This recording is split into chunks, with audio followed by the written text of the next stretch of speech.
4-5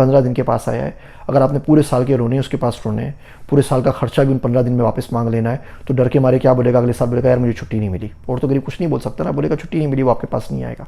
तो आप उसको इतने अच्छे तरीके से रखें कि वो साल में अगर एक दफ़े आता है तो 4 दफ़े वापस आए।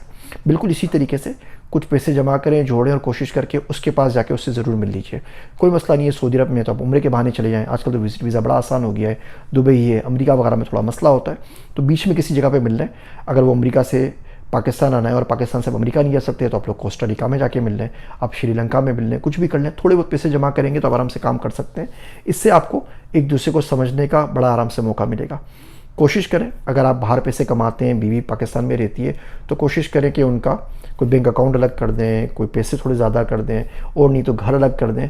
वो बेचारी पिस रही हैं वहाँ पर और आपको यहाँ पे ज़्यादा पता नहीं है, आप तो अकेले बंदे हैं, उनको बहुत सारी चीज़ें देखनी पड़ती हैं जिनका आपको इदराक नहीं है। जब तक आप आपस में एक दूसरे से बात नहीं करेंगे तब तक ये मसाइल हल नहीं होंगे। वो मैक्सिको गया, वहाँ पे कहावत थी कि listen to your wife, if you don't someone will. उनको तो रोना है ना किसी ना किसी के पास।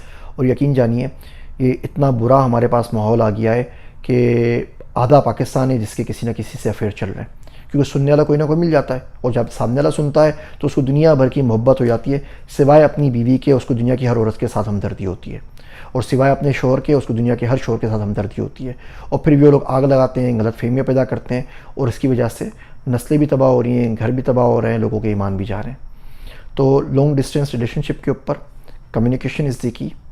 वॉइस नोट के ऊपर उल्टे सीधे मैसेज ना भेजें, गुस्से वाले मैसेज पे ना भेजें, आपस में बातचीत कीजिए और अल्लाह का खौफ रखिए। अगर आप अल्लाह से नहीं डरते ना, फिर आप जो चाहे करें, कोई नहीं पूछ रहा। अल्लाह से आप करीब होंगे तो आप देखेंगे इन तमाम चीज़ों के अंदर बहुत ज़्यादा आसानी अपने आप आ जाएगी। मेरे वास्ते दुआ कीजिएगा। मैं हूँ आप सबका ज़ीशान उस्मानी।